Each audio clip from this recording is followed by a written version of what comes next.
अस्सलाम वालेकुम लो जी यारो बेलियो मित्रों सज्जनों ते सहेलियों तुसी दे रहे हो SMS पंजाबी।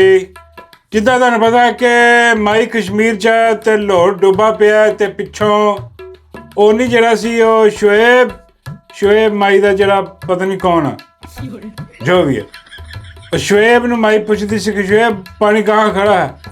ਉਹ ਸ਼ੁਏਬ ਜਿਹੜਾ ਹੁਣ ਮਾਈ ਨੂੰ ਬੁਲਾ ਰਿਹਾ ਔਰ ਕਿੱਦਾਂ ਬੁਲਾ ਰਿਹਾ ਉਹ ਕਹਿ ਰਿਹਾ ਪੇਸ਼ਾ ਮੁੜ ਨੀ ਮਾਏ ਤੇਰੀ ਲੋੜ ਪੈ ਗਈ ਪੇਸ਼ਾ ਮੁੜ ਨੀ ਮਾਏ ਤੇਰੀ ਲੋੜ ਪੈ ਗਈ ਪਾਣੀ ਕੱਢ ਨੀ ਮਾਏ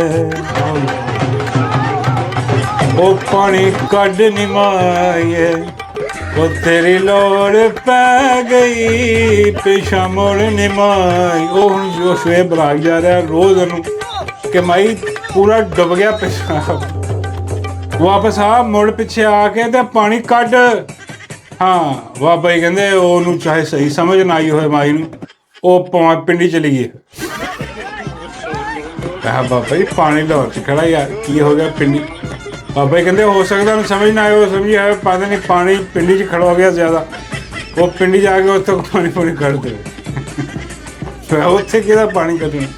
ਬਾਬਾ ਜੀ ਕਹਿੰਦੇ ਉੱਥੇ ਨਾਲਾ ਲਈ ਵੀ ਭਰ ਜਾਂਦਾ ਨਾ ਉੱਥੇ ਉਹ ਵੀ ਲੋੜ ਹੁੰਦੀ ਹੈ ਨਾਲੇ। ਮੈਂ ਕਿਹਾ ਬਾਬਾ ਜੀ ਉੱਥੇ ਤਾਂ ਪਿੰਡੀ 'ਚ ਤਾਂ ਬਹੁਤ ਹੀ ਗੰਦਾ ਇੰਤਹਾਈ ਗਲੀਜ਼ ਨਾਲਾ ਉੱਥੇ ਪਿੰਡੀ ਦੇ ਨਾਲੇ ਜਿਹੜੇ ਆ ਓਏ ਹੋਏ ਇੰਤਹਾਈ ਗੰਦਾ ਪਾਣੀ ਗੰਦੇ ਗਲੂਦ ਬਗੈਰ ਬੇਸ਼ਰਮ ਕਿਸਮ ਦੀਆਂ ਚੀਜ਼ਾਂ ਉਹਦੇ 'ਚ ਰਹਿੰਦੀਆਂ ਨੇ। ਨਾਲੇ ਲਈ ਦੀ ਗੱਲ ਕਰ ਰਹੇ ਉਹ ਗੰਦੇ ਨਾਲੇ ਪਿੰਡੀ ਦਾ ਗੰਦਾ ਨਾਲਾ ਬੜਾ ਮਸ਼ਹੂਰ ਔਰ ਅੱਜ ਕੱਲ੍ਹ ਤਾਂ ਪਾਕਿਸਤਾਨ 'ਚ ਬੜਾ ਮਸ਼ਹੂਰ ਹੋਇਆ ਪੂਰੇ ਪਾਕਿਸਤਾਨ ਜਿੱਥੇ ਕਹੋ ਜੀ ਉਹ ਪਿੰਡੀ ਵਾਲਾ ਨਾਲਾ ਉਹ ਕਹਿੰਦੇ ਭਾਈ ਬਹੁਤ ਗੰਦਾ ਯਕੀਨ ਕਰੋ ਉਹ ਐਸਾ ਵੱਡਾ ਨਾਲਾ ਉਹਦੇ 'ਚ ਤੁਸੀਂ ਆਪਣਾ ਸਾਰਾ ਗੰਦ ਕੱਢ ਲਵੋ ਅਤੇ ਫਿਰ ਤੁਸੀਂ ਕਹੋ ਕਿ ਨਾਲਾ ਸਾਫ਼ ਹੋ ਗਿਆ ਨਹੀਂ ਉਹਨਾਂ ਹੀ ਗੰਦ ਹੋਰ ਪਿਆ ਹੋਏਗਾ ਵਿੱਚ ਮੁੱਢੋਂ ਹੀ ਗੰਦਾ ਨਾਲਾ ਪਿੰਡੀ ਵਾਲਾ ਜਿਹੜਾ। ਅਤੇ ਬਾਬਾ ਜੀ ਕਹਿੰਦੇ ਕਿ ਉਹ ਸ਼ੁਏਬ ਨੂੰ ਕਹਿਣਾ ਸੀ ਕਿ ਮਾਈ ਨੂੰ ਕਹੇ ਕਿ ਬਈ ਉੱਧਰ ਨਹੀਂ ਇੱਧਰ ਆ ਕੇ ਪਾਣੀ ਕੱਢ। ਬਾਬਾ ਜੀ ਕਹਿੰਦੇ ਯਾਰ ਉਹ ਸ਼ੁਏਬ ਨੂੰ ਕਿਹਾ ਕਿ ਬਾਬਾ ਜੀ ਦੇ ਡੇਰੇ 'ਤੇ ਵੀ ਪਾਣੀ ਇਕੱਠਾ ਹੋ ਗਿਆ ਅਤੇ ਉਹ ਵੀ ਕੱਢ ਦੇਵੇ ਆ ਕੇ। ਮੈਂ ਬਾਬਾ ਜੀ ਇੱਦਾਂ ਦੇ ਛੋਟੇ ਛੋਟੇ ਕੰਮ ਨਹੀਂ ਕਰਦੀ ਉਹ ਮਾਈ ਵੱਡੇ ਕੰਮ ਕਰਦੀ ਆ ਉਹ ਵੱਡੀਆਂ ਸੜਕਾਂ ਤੋਂ ਬੜੀ ਜਿਹੜੀਆਂ ਸ਼ਾਹਰਾਵਾਂ ਉੱਥੇ ਪਾਣੀ ਖੜਾ ਜਾਂਦਾ ਉਹ ਕੱਢਦੀ ਆ ਕੇ ਮਾਈ ਉੱਥੇ ਅਤੇ ਉਹ ਫਿਰ ਸ਼ੁਏਬ ਬੁਲਾਈ ਜਾਂਦਾ ਲੋਕ ਸ਼ੁਏਬ ਨੂੰ ਗਾਲਾਂ ਕੱਢੀ ਜਾਂਦੇ ਆ ਕਿ ਬਈ ਬੁਲਾ ਉਹ ਕਹਿੰਦਾ ਮੈਂ ਬੁਲਾਈ ਜਾਂਦਾ ਗਾ ਕੇ ਦੱਸੀ ਜਾ ਰਿਹਾ ਮਾਈ ਪਿੱਛਾ ਮੁੜਨੀ ਮਾਈ ਹੈ ਅਤੇ ਪਾਣੀ ਕੱਢਣੀ ਮਾਈ ਹੈ ਅਤੇ ਉਹ ਵਾਲਾ ਹਿਸਾਬ ਚੱਲ ਰਿਹਾ। ਅਤੇ ਵੈਸੇ ਬਾਬਾ ਜੀ ਕਹਿੰਦੇ ਨੇ ਕਿ ਚਲੋ ਅਗਰ ਮਾਈ ਨਾ ਵੀ ਆਵੇ ਤਾਂ ਡੱਡੂ ਨੂੰ ਭੇਜ ਦਿਓ ਕਿ ਚਲੋ ਡੱਡੂ ਮੇਰੇ ਡੇਰੇ 'ਤੇ ਪਾਣੀ ਕੱਢ ਦਿਓ ਜੀ ਡੱਡੂ ਨੂੰ ਬਹੁਤ ਖਤਰਾ। ਹਾਂ ਡੱਡੂ ਨਹੀਂ ਭੇਜਣਾ ਤੁਹਾਡੇ ਕੋਲ ਹਾਂ ਤੁਹਾਡਾ ਕੀ ਪਤਾ ਲੱਗਦਾ ਬਾਬਾ ਜੀ ਕਹਿੰਦੇ ਯਾਰ ਮੇਰਾ ਕੀ ਪਤਾ ਡੇਰੇ 'ਤੇ ਪਾਣੀ ਹੈ ਯਾਰ ਮੈਂ ਉੱਥੇ ਕੀ ਮੇਰਾ ਮੋਲ ਵੀ ਬੁਲਾ ਕੇ ਨਿਕਾਹ ਕਰ ਲੈਣਾ ਉਹਦੇ ਨਾਲ। ਮੈਂ ਤੁਹਾਡਾ ਪਤਾ ਵੀ ਕੋਈ ਨਹੀਂ ਪਤਾ ਲੱਗੇ ਡੱਡੂ ਨੂੰ ਕਸ਼ਤੀ ਬਿਠਾ ਕੇ ਨਿਕਾਹ ਕਰਕੇ ਤੁਸੀਂ ਲੈ ਜਾਓ ਕਿਤੇ ਉਹ ਲੱਭਦੇ ਫਿਰ ਡੱਡੂ ਸਾਡਾ ਕਿੱਧਰ ਗਿਆ ਬੇੜੇ ਕਰਨ। ਅਤੇ ਉਹ ਜਨਾਬ ਲਾਹੌਰ ਦੇ ਵਿੱਚ ਤੁਹਾਨੂੰ ਪਤਾ ਕਿ ਜਿੱਦਾਂ ਬਾਰਿਸ਼ ਪੈ ਰਹੀ ਹੈ ਉੱਥੇ ਅਤੇ ਲਾਹੌਰ ਡੁੱਬਿਆ ਪਿਆ ਪੰਜਾਬ ਸਾਰਾ ਡੁੱਬਿਆ ਪਿਆ ਗੁਜਰਾਂਵਾਲਾ ਤੁਸੀਂ ਚੁੱਕ ਕੇ ਦੇਖ ਲਓ ਫੈਸਲਾਬਾਦ ਉਹ ਹਰ ਚੀਜ਼ ਉੱਥੇ ਡੁੱਬੀ ਪਈ ਆ ਲੇਕਿਨ ਉੱਥੇ ਇੱਕ ਸ਼ਖਸੀਅਤ ਇੰਜੋਏ ਕਰ ਰਹੀ ਆ ਓਏ ਹੋਏ ਲਾਹੌਰ 'ਚ ਜਿਹੜੀ ਗਰੀਬ ਮਰ ਰਿਹਾ ਬਾਰਿਸ਼ ਦੇ ਵਿੱਚ ਲੇਕਿਨ ਇੱਕ ਸ਼ਖਸੀਅਤ ਜਿਹੜੀ ਆ ਉਹ ਇੰਜੋਏ ਕਰ ਰਹੀ ਆ ਬਾਰਿਸ਼ ਨੂੰ ਸੁਬਾਹ ਉੱਠ ਕੇ ਆਏ ਉਹ ਜਨਾਬ ਮੀਰਾ ਜੀ ਆਏ ਹੋਏ ਮੀਰਾ ਜੀ ਨੇ ਬਾਰਿਸ਼ ਕੀਤੀ ਇੰਜੋਏ ਸੁੱਤੀ ਉੱਠੀ ਮੇਰਾ ਉਂਝ ਹੀ ਹਿਸਾਬ ਹੋਇਆ ਕਿ ਸੁੱਤੀ ਉੱਠੀਆਂ ਵਾਲ ਖਿਲ ਰਹੇ ਨੇ ਰਾਤੀ ਫਿਲਮ ਦੇਖ ਕੇ ਸੁੱਤੀਆਂ ਆਪਣੀ ਭਾਈ ਆਪਣੀ ਫਿਲਮ ਵੀ ਦੇਖੀਆਂ ਨੇ ਜੋ ਹਿਸਾਬ ਤੱਕ ਚੱਲ ਰਿਹਾ ਬੜੀ ਫਿਲਮਾਂ 'ਚ ਕੰਮ ਕਰਦੀ ਹੈ ਨਾ ਇਹਦੀ ਨਵੀਂ ਫਿਲਮ ਵੀ ਪਤਾ ਨਹੀਂ ਕਿ ਆਈ ਕੋਈ ਨਹੀਂ ਆਈ ਖੈਰ ਆਈ ਅਤੇ ਉਹ ਆਪਣੀ ਫਿਲਮ ਦੇਖ ਕੇ ਸੁੱਤੀ ਹੋਣੀ। ਬਾਬੇ ਕਹਿੰਦੇ ਕਿਸ ਕਿਸਮ ਦੀ ਫਿਲਮ ਦੇਖ ਕੇ ਸੁੱਤੀ ਹੈ ਜਿਹੜੀ ਸੁਬਾਹ ਉੱਠ ਕੇ ਇੰਨਾ ਇੰਜੋਏ ਕਰ ਰਹੀ ਆ। ਮੈਂ ਬਾਬਾ ਜੀ ਉਹੀ ਮੈਂ ਦੱਸਿਆ ਨਾ ਕਿ ਉਹੀ ਹਿਸਾਬ ਆ ਉਹਦਾ ਮੀਰਾ ਦਾ ਵੀ ਸੁੱਤੀ ਉੱਠੀਆਂ ਵਾਲ ਖਿਲ ਰਹੇ ਨੇ ਰਾਤੀ ਫਿਲਮ ਵੇਖ ਕੇ ਸੁੱਤੀਆਂ। ਹਾਂ ਅਤੇ ਉਸ ਨਹਾਉਣਾ ਮੈਂ ਮਤਲਬ ਸਵੇਰੇ ਉੱਠ ਕੇ ਨਹਾਉਣਾ ਵੀ ਸੀ। ਉਹਨੇ ਕਿਹਾ ਕੀ ਹੁਣ ਜਾ ਕੇ ਮੇਰਾ ਮਤਲਬ ਕਿ ਆਪਣਾ ਬਾਥਰੂਮ ਗੰਦਾ ਕਰੋ ਸ਼ਾਵਰ ਗੰਦਾ ਕਰੋ ਬਾਰਿਸ਼ ਹੋ ਰਹੀ ਆ ਅਤੇ ਮੀਰਾ ਨੇ ਬਾਹਰ ਆ ਕੇ ਵੈਸੇ ਇਹਦਾ ਕਲੋਜ਼ਅਪ ਨਹੀਂ ਤੁਹਾਨੂੰ ਮੈਂ ਦਿਖਾ ਸਕਦਾ ਨਾ ਮੈਂ ਤੁਹਾਨੂੰ ਕਲੀਅਰ ਦਿਖਾ ਸਕਦਾ ਇਹਦੇ ਬਹੁਤ ਹੋਰ ਚੀਜ਼ਾਂ ਵੀ ਨਜ਼ਰ ਆਉਂਦੀਆਂ ਜਿਹੜੀਆਂ ਕਿ ਨਹੀਂ ਨਜ਼ਰ ਆਉਣੀਆਂ ਚਾਹੀਦੀਆਂ ਬਾਰਿਸ਼ ਦੇ ਮੌਸਮ ਦੇ ਵਿੱਚ। ਲੇਕਿਨ ਉਹ ਮੀਰਾ ਜੀ ਨੇ मीरा जी ने उठ के ते वो सारा लाहौर गर्म करता। सो बाबा जी कहते यार हुण कित्थे मीरा रह गई, हुण पुराने खंडरात दा मीरा जी आ वो पुराने खंडरात दहा के लोकां नूं, मेरा मतलब है कि गर्म करने की कोशिश कर रही है कि भी लोग मैं बाबा जी लोग भी थोड़े होए। उन्होंने कहा चलो मीरा वा देखो इंजॉय करो, तो मीरा ने जनाब आके अपना जो ना ਉੱਥੇ ਉਹ ਪਹਿਲਾਂ ਪਾਈਆਂ ਬਾਰਿਸ਼ ਦੇ ਵਿੱਚ ਨਹਾਈ मीरा मतलब ਨਹਾਤੀ ਤੇ ਨਹਾਤੀ ਘੱਟ ਤੇ ਪਤਾ ਨਹੀਂ ਕੋਈ ਮੈਨੂੰ ਸਮਝ ਨਹੀਂ ਆਈ ਕਿ ਕੀ ਚੱਕਰ ਆ। ਬਾਬਾ ਜੀ ਕਹਿੰਦੇ ਉਹੀ ਉਹ ਪੁਰਾਣੇ ਖੰਡਰਾਤ ਜਿਹੜੇ ਆ, ਹਾਂ ਉਹ ਉਹਨਾਂ ਨੂੰ ਜ਼ਰਾ ਮੈਂ ਮਤਲਬ ਕਿ ਹਵਾ ਸ਼ਵਾ ਲਵਾ ਰਹੀ ਹੋਣੀ ਕਿਹੜੇ ਖੰਡਰਾਤ ਆ। ਬਾਬਾ ਜੀ ਕਹਿੰਦੇ ਉਹ ਮੂੰਹ ਚੱਕ ਕਰ ਲਓ मीरा ਦਾ, ਮੇਰਾ ਮਤਲਬ ਹੈ ਕਿ ਅੱਲਾ ਮਾਫ ਕਰੇ ਪੁਰਾਣਾ ਖੰਡਰ ਹੀ ਪ੍ਰੋਗਰਾਮ ਆ, ਬੜੀ ਬਜ਼ੁਰਗ ਔਰਤ ਆ। मैं कहा बाबा जी सिर्फ बुजुर्ग? बाबा जी कहते नहीं नहीं इंतहाई बुजुर्ग औरत आ। बाबा जी कहते ਇਹਦਾ ਮਸਲਾ ਵਿਚਾਰੀ ਦਾ ਪਤਾ ਕੀ ਹੈ? ਮੈਂ ਕਿਹਾ ਲੋ ਹੁਣ मीरा ਵਿਚਾਰੀ ਆ ਤੁਸੀਂ ਦੇਖਦੇ ਤੁਸੀਂ ਵੀ ਲੱਟੂ ਹੋ ਗਏ ਬਾਬਾ ਜੀ, ਨਾਲੇ ਹੁਣੀ ਤੁਸੀਂ ਕਹਿ ਰਹੇ ਸੀ ਪੁਰਾਣੇ ਖੰਡਰ ਆ ਤੇ ਹੁਣ ਬਾਬਾ ਜੀ ਕਹਿੰਦੇ ਯਾਰ ਮੈਂ ਵੀ ਤਾਂ ਪੁਰਾਣਾ ਹੀ ਆ। ਪੁਰਾਣੇ ਬੰਦੇ ਪੁਰਾਣੇ ਖੰਡਰਾਤ ਦੇਖ ਕੇ ਖੁਸ਼ ਹੁੰਦੇ।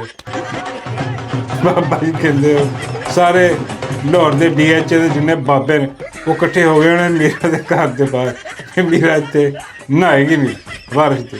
ਮੈਂ ਹੋ ਸਕਦਾ ਥੱਲੇ ਬਾਲਟੀਆਂ ਲੈ ਕੇ ਪਹੁੰਚ ਜਾ ਕਿ मीरा ਨਹਾ ਰਹੀ ਹੈ, ਚਲੋ ਪਾਣੀ ਇਕੱਠਾ ਕਰੋ ਤਬਰਕ ਦੇ ਤੌਰ ਤੇ। ਪੁਰਾਣੇ ਬਾਬਾ ਜੀ ਕਹਿੰਦੇ ਉਹ ਕਿਸੇ ਠਰਕੀ ਬਾਬਿਆਂ ਦੀ ਗੱਲ ਕਰ ਰਹੇ ਹਨ ਜਿਹੜੇ ਇੱਦਾਂ ਦੇ ਕੰਮ ਕਰਨਗੇ, ਇਹ ਹਿਸਾਬ ਹੋ ਸਕਦਾ।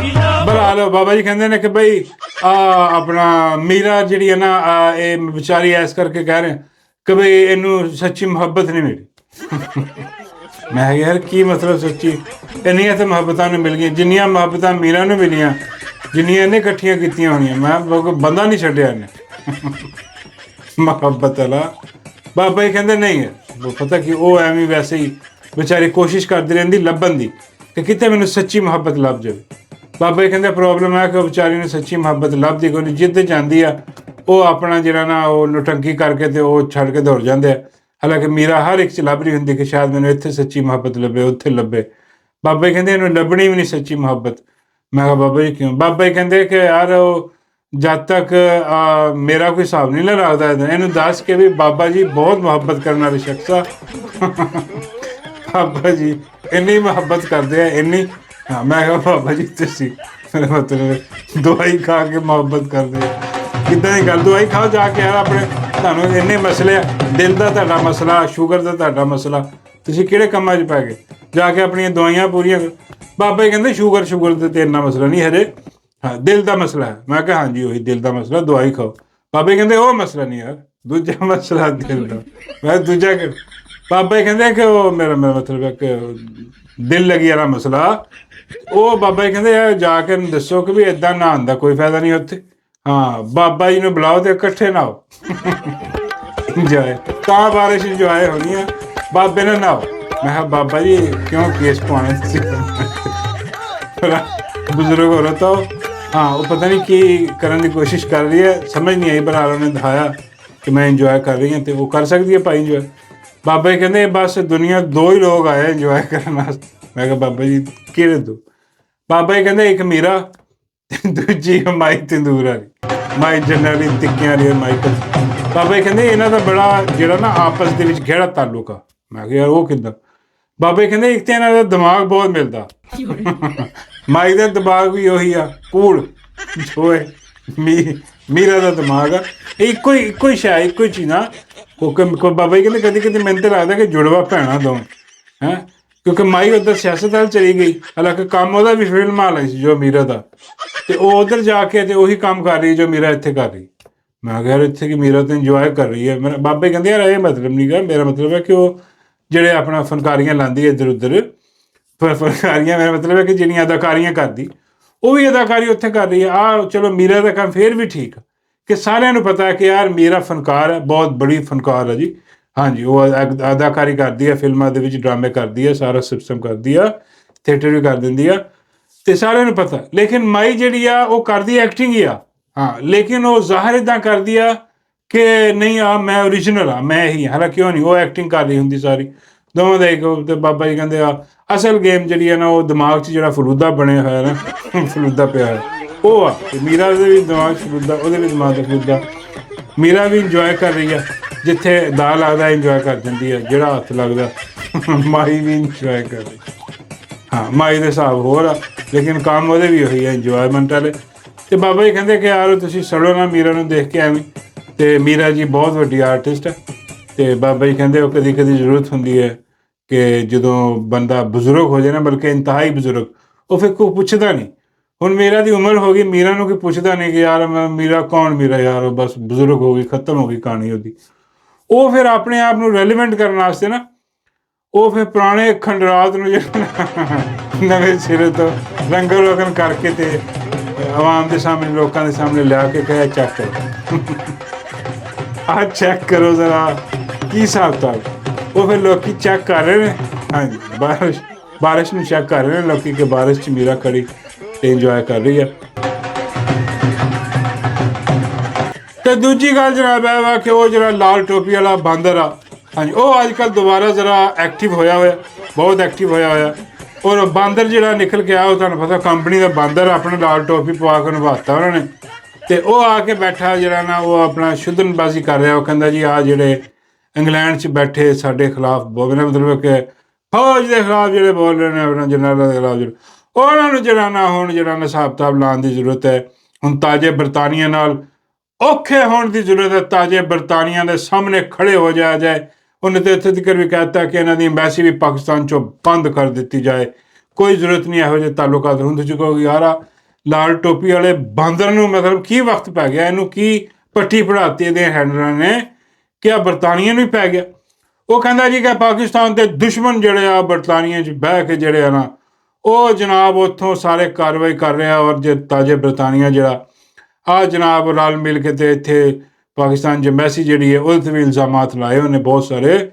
ਤੇ ਲੇਕਿਨ ਉਹ ਅਸਲ ਗੱਲ ਕਰ ਰਿਹਾ ਕਿ ਜਨਾਬ ਆ ਜਿਹੜੇ ਉੱਥੇ ਬੈਠੇ ਹੋਏ ਆ ਬਲੋਚਿਸਤਾਨ ਦੇ ਕੁਛ ਲੋਕ, ਇੰਗਲੈਂਡ ਦੇ ਵਿੱਚ ਬੈਠੇ ਹੋਏ ਆ, ਇਹਨਾਂ ਕੋਲ ਬਹੁਤ ਜਿਹੜਾ ਨਾ ਸਿਆਪਾ ਵਾ, ਇਹ ਪਾਕਿਸਤਾਨ 'ਚ ਸਿਆਪਾ ਕਰ ਰਿਹਾ। ਤੇ ਉਹਦੇ ਬਾਅਦ ਇਸ ਤੋਂ ਜ਼ਿਆਦਾ ਵੱਡਾ ਸਿਆਪਾ ਜਿਹੜਾ ਉਹ ਆ ਜਨਾਬ ਕਿ ਆਪਣਾ ਦੋ ਖਾਸ ਜਿਹੜੀ ਐਨਮੀ ਇਹਨਾਂ ਦੀ ਕੰਪਨੀ ਸਰਕਾਰ ਦੀ, ਇੱਕ ਤੇ ਜਨਾਬ ਮੇਜਰ ਆਦਿਲ ਰਾਜਾ, ਮੇਜਰ ਰਿਟਾਇਰ ਆਦਿਲ ਰਾਜਾ, ਜਿਹੜੀ ਕਿ ਕੰਪਨੀ ਦੀ ਢੋਲਕੀ ਵਜਾਈ ਰੱਖਦਾ, ਦਨ ਕਰੀ ਰੱਖਦਾ, ਉਹ ਮੁੜਦਾ ਹੀ ਨਹੀਂਗਾ। ਹਾਲਾਂਕਿ ਬੜੀ ਕੋਸ਼ਿਸ਼ ਕੀਤੀ ਉਹਨਾਂ ਨੇ, ਲੇਕਿਨ ਨਹੀਂ, ਉਹ ਨਹੀਂ ਹੱਥ ਆਉਂਦਾ। ਤੇ ਦੂਜੇ ਸ਼ਹਿਜ਼ਾਦ ਅਕਬਰ ਸਾਹਿਬ ਹਨ, ਸ਼ਹਿਜ਼ਾਦ ਅਕਬਰ ਤੇ ਆਦਿਲ ਰਾਜਾ ਜਿਹਨਾਂ ਤੁਹਾਨੂੰ ਪਤਾ ਕਿ ਇਹਨਾਂ ਨੂੰ ਬੜੀ ਕੋਸ਼ਿਸ਼ ਹੋ ਰਹੀ ਹੈ ਬਰਤਾਨੀਆ 'ਤੇ ਪ੍ਰੈਸ਼ਰ ਪਾਉਣ ਦੀ ਕਿ ਜੀ ਆ ਸਾਨੂੰ ਦੇ ਦਿਓ ਵਾਪਸ, ਸਾਡੇ ਕੋਲ ਇਹਨੂੰ ਜਿਹੜਾ ਨਾ ਸਾਡੇ ਹਵਾਲੇ ਕਰੋ ਇਹਨਾਂ ਨੂੰ, ਤੇ ਹਿਸਾਬ ਕਿਤਾਬ ਅਸੀਂ ਜਿਹੜਾ ਨਾ ਉਹ ਆਪਣਾ ਦੇਖੀਏ। ਉਹ ਐਕਚੁਅਲੀ ਉਹ ਇੱਥੇ ਬਰਤਾਨੀਆ ਜਿਹੜੇ ਗੈਂਗ ਗੂੰਗ ਸੀਗੇ, ਉਹ ਬਗੈਰਤ ਬੇਸ਼ਰਮ ਲੋਕ ਜਿਹੜੇ, ਉਹਨਾਂ ਦਾ ਕੋਈ ਸਰਬਰਾ ਸੀਗਾ, ਉਹ ਜਿਹੜਾ ਆਪਣਾ ਉਹਨੂੰ ਕੈਦ ਕੂਦ ਹੋਈ, ਛੁੱਟ ਗਿਆ। ਫਿਰ ਬਰਤਾਨੀਆ ਨੇ ਕਿਹਾ ਜੀ ਇਹਨੂੰ ਲੈ ਲਓ ਤੁਸੀਂ, ਪਾਕਿਸਤਾਨ ਲੈ ਲਵੇ। ਪਹਿਲੇ ਇਹਨਾਂ ਨੇ ਕਿਹਾ ਹਾਂਜੀ ਲੈ ਲਾਂਗੇ, ਹੁਣ ਕਹਿੰਦੇ ਜੀ ਲੈ ਲਵਾਂਗੇ ਠੀਕ ਹੈ, ਲੇਕਿਨ ਸਾਨੂੰ ਆ ਨਾਲ ਜਿਹੜੇ ਸੋਸ਼ਲ ਮੀਡੀਆ ਦੇ ਐਕਟਿਵਿਸਟ ਨੇ ਔਰ ਬੜੀਆਂ ਆਵਾਜ਼ਾਂ ਨੇ ਯਾਰ, ਆਦਿਲ ਰਾਜਾ ਔਰ ਆਪਣਾ ਸ਼ਹਿਜ਼ਾਦ ਅਕਬਰ ਸਾਹਿਬ, ਇਹਨਾਂ ਨੂੰ ਸਾਡੇ ਵੱਲ ਉਤਾਰ ਜੇ। ਬਰਤਾਨੀਆ ਹੁਣ ਕਹਿੰਦਾ ਕਿ ਯਾਰ ਆਹ ਕੀ ਗੱਲ ਹੋਈ ਯਾਰ, ਮੇਰਾ ਮਤਲਬ ਆ ਇੱਕ ਪਾਸੇ ਮੁਜਰਮ ਹੈ, ਇੱਕ ਪਾਸੇ ਵਿਚਾਰੇ ਸੋਸ਼ਲ ਮੀਡੀਆ ਦੇ ਐਕਟਿਵਿਸਟ ਆ, ਉਹ ਨਾ ਉਹਨਾਂ ਦਾ ਕੋਈ ਤਾਲੁਕ ਇੱਦਾਂ ਦਾ, ਨਾ ਉਹਨਾਂ ਨੇ ਕੋਈ ਜਰਾਇਮ ਕੀਤਾ, ਬਲਕਿ ਤੁਸੀਂ ਉਹਨਾਂ ਦੇ ਪਿੱਛੇ ਪਏ ਹੋਏ ਤੇ ਉਹ ਹਵਾਲੇ ਕੀਤੇ, ਤੇ ਉਹ ਹਵਾਲੇ ਨਹੀਂ ਕਰ ਰਹੇ। ਹਾਂਜੀ, ਤੇ ਹੁਣ ਇਹਨਾਂ ਨੂੰ ਗੁੱਸਾ ਬਹੁਤ, ਹੁਣ ਇਹ ਬਹਿ ਕੇ ਲਾਲ ਟੋਪੀ ਵਾਲੇ ਨੂੰ ਲਾਂਚ ਕੀਤਾ ਇਹਨਾਂ ਨੇ ਬਰਤਾਨੀਆ ਦੇ ਖਿਲਾਫ। ਹਾਂਜੀ, ਕਿ ਆਹ ਜਿਹੜਾ ਦੇਖੋ ਬਰਤਾਨੀਆ ਦਾ ਬਈ, ਹੁਣ ਇਹ ਲਾਲ ਟੋਪੀ ਵਾਲੇ ਕੰਜਰ ਦੀ ਗੱਲ ਸੁਣੇਗਾ ਬਰਤਾਨੀਆ। ਇੱਥੇ ਰੂਲ ਆਫ ਲਾ ਬਰਤਾਨੀਆ ਦੇ ਵਿੱਚ, ਇੱਥੇ ਅਦਾਲਤਾਂ ਜਾਗਦੀਆਂ ਵਾ, ਇਨਸਾਫ ਕਰਦੀਆਂ, ਅਦਲ ਕਰਦੀਆਂ ਨੇ। ਹਾਂਜੀ, ਇੱਥੇ ਦਾ ਨਿਜ਼ਾਮ ਜਿਹੜਾ ਇੰਡੀਪੈਂਡੈਂਟ ਆ ਬਈ, ਉਹ ਕਿੱਦਾਂ, ਮੇਰਾ ਮਤਲਬ ਪਾਕਿਸਤਾਨ ਵਾਲਾ ਕੰਮ ਥੋੜ੍ਹੀ ਹੈ ਕਿ ਉੱਥੇ ਜੋ ਮਰਜ਼ੀ ਤੁਸੀਂ ਅਦਾਲਤਾਂ ਤੋਂ ਫੈਸਲਾ ਕਰਵਾ ਲਓ, ਜੋ ਮਰਜ਼ੀ ਹੁਕੂਮਤਾਂ ਤੋਂ ਫੈਸਲਾ। ਇੱਥੇ ਹੁਕੂਮਤਾਂ ਵੀ ਜਵਾਬ ਦੇ ਆਵਾਮ ਨੂੰ, ਕਿਉਂਕਿ ਇਹ ਟੈਕਸ ਦਾ ਪੈਸਾ ਜਿਹੜਾ ਉਹ ਇੱਕ ਇੱਕ ਪੈਸੇ ਦਾ ਜਿਹੜਾ ਨਾ ਉਹ ਹਿਸਾਬ ਦਿੰਦੇ ਆਵਾਮ ਨੂੰ ਇੱਥੇ। ਲੇਕਿਨ ਉਹ ਆਪਣਾ ਪਾਕਿਸਤਾਨ ਦੇ ਵਿੱਚ ਉਹ ਸਮਝੀ ਬੈਠੇਗਾ ਵੀ ਜੋ ਅਸੀਂ ਇੱਦਾਂ ਇੱਥੇ ਕਰ ਰਹੇ ਹਾਂ ਉੱਦਾਂ ਉਹ ਵੀ ਕਰ ਲਓ ਜੀ, ਤੁਸੀਂ ਵੀ ਚੁੱਕ ਕੇ ਦੇ ਦਿਓ। ਇੱਦਾਂ ਹੋ ਨਹੀਂ ਸਕਦਾ। ਉਹ ਫਿਰ ਲਾਲ ਟੋਪੇ ਵਾਲੇ ਹਰਾਮਜ਼ਾਦੇ ਨੂੰ ਪਿੱਛੇ ਸੁੱਟਿਆ ਉਹਨਾਂ ਨੇ ਕਿ ਵੀ ਜਾ ਕੇ ਜਿਹੜਾ ਨੂੰ ਹਿਸਾਬ ਕਿਤਾਬ ਦਾ। ਬਾਬਾ ਜੀ ਕਹਿੰਦੇ ਯਾਰ ਆ ਲਾਲ ਟੋਪੀ ਵਾਲਾ ਜਿਹੜਾ ਕੰਜਰ ਆ ਇਹ ਕਹਿੰਦੇ ਜਹਾਜ਼ 'ਤੇ ਕਿਉਂ ਨਹੀਂ ਜਾਂਦਾ? ਮੈਂ ਕਿਹਾ ਬਾਬਾ ਜੀ ਉਹ ਕੋਸ਼ਿਸ਼ ਕੀਤੀ ਇਹਨਾਂ ਨੂੰ ਭੇਜਣ ਦੀ। ਉਹ ਕਹਿੰਦਾ ਜੇ ਜਹਾਜ਼ 'ਤੇ ਮੈਂ ਚਲਾ ਗਿਆ, ਉੱਥੇ ਮੈਂ ਫਾਰਗ ਹੋ ਗਿਆ, ਅਤੇ ਫਿਰ ਇੱਦਾਂ ਦੀਆਂ ਚਵੜਾ ਕੌਣ ਮਾਰੇਗਾ? ਹਾਂਜੀ, ਕੰਪਨੀ ਦੇ ਆ ਗੰਦੇ ਗਲੀਜ਼ ਕੰਮ ਜਿਹੜੇ ਬਿਆਨੀਏ ਜਿਹੜੇ ਕਿ ਚੱਲਦੇ ਹੀ ਨਹੀਂ ਕਦੀ, ਉਹ ਕੌਣ ਚੁੱਕੇਗਾ? ਕੌਣ ਬਗੈਰਤੀ ਬੇਸ਼ਰਮੀ? ਉਹ ਫਿਰ ਜਨਾਬ ਲੁਕ ਜਾਂਦਾ ਜਦੋਂ ਜਹਾਜ਼ ਦਾ ਟਾਈਮ ਆਉਂਦਾ। ਬਾਬਾ ਜੀ ਕਹਿੰਦੇ ਉਹ ਇਹਨੇ ਆਪਣੇ ਆਪ ਨੂੰ ਸਾਂਭੇ, ਇਹਨੇ ਗਜ਼ਬਾ ਹਿੰਦ ਲੜਨਾ। ਮੈਂ ਕਿਹਾ ਹਾਂਜੀ, ਜਿੱਦਾਂ ਉਹ ਆਪਣਾ ਬਾਕੀਆਂ ਨੇ ਲੜਨਾ ਉਦਾਂ ਹੀ ਇਹਨੇ ਲੜਨਾ। ਕੱਖ ਨਹੀਂ ਕਰਨਾ ਇਹਨਾਂ ਨੇ, ਤੀਲਾ ਨਹੀਂ ਤੋੜਨਾ ਇਹਨਾਂ ਨੇ। ਆ ਇਹੀ ਕੰਮ ਕਰਨ ਵਾਸਤੇ, ਡਰਾਮੇਬਾਜ਼ੀ ਕਰਨ ਵਾਸਤੇ ਰੱਖੇ। ਬਾਬਾ ਜੀ ਕਹਿੰਦੇ ਮਸਲੇ ਦਾ ਹੱਲ ਇੱਕੋ ਹੀ ਆ। ਮੈਂ ਕਿਹਾ ਬਾਬਾ ਜੀ ਕੀ? ਬਾਬਾ ਜੀ ਕਹਿੰਦੇ ਆ ਜਿਹੜਾ ਲਾਲ ਟੋਪੀ ਵਾਲਾ ਬਾਂਦਰ। ਮੈਂ ਕਿਹਾ ਹਾਂਜੀ ਕੰਜਰ। ਬਾਬਾ ਜੀ ਕਹਿੰਦੇ ਲਾਲ ਟੋਪੀ ਵਾਲੇ ਕੰਜਰ ਦਾ ਵਿਆਹ ਮੀਰਾ ਨਾਲ ਕਰਾ ਦੇ। ਮੈਂ ਕਿਹਾ ਬਾਬਾ ਜੀ ਯਾਰ ਆਹ ਕੀ ਗੱਲ, ਮੇਰਾ ਮਤਲਬ ਉਹਦਾ ਵਿਆਹ ਮੀਰਾ ਨਾਲ ਕਰਾ ਦਈਏ ਤੇ ਆਹ ਫੇਰ ਕੀ ਹੋਇਆ? ਬਾਬਾ ਜੀ ਕਹਿੰਦੇ ਸਾਡੀ ਜਾਨ ਛੁੱਟ ਜਾਏ। ਮੈਂ ਕਿਹਾ ਬਾਬਾ ਜੀ ਕਿਹਦੇ? ਬਾਬਾ ਜੀ ਕਹਿੰਦੇ ਆਹ ਲਾਲ ਟੋਪੀ ਵਾਲੇ ਕੰਜਰ ਕੋ। ਮੈਂ ਕਿਹਾ ਉਹ ਕਿੱਦਾਂ? ਬਾਬਾ ਜੀ ਕਹਿੰਦੇ ਮੀਰਾ ਦੇ ਜਿਹੜੇ ਪੁਰਾਣੇ ਖੰਡਰਾਤ ਨੇ ਨਾ, ਬਾਬਾ ਜੀ ਕਹਿੰਦੇ ਇਹਨੇ ਉਹਦੇ 'ਚ ਤਬਾਹੋ ਬਰਬਾਦ ਹੋ ਜਾਣਾ, ਖਤਮ ਕਹਾਣੀ, ਇਹਨੇ ਗੁੰਮ ਹੋ ਜਾਣਾ। ਉਹ ਖੰਡਰਾਤ 'ਚ ਲੱਭਿਆ ਨਹੀਂ ਜਾਣਾ, ਗਿਆ ਕਿਤੇ ਗਿਆ। ਇਹ ਕਹਾਣੀ ਮੁਕਾਓ ਕਰਦੀ ਸੀ।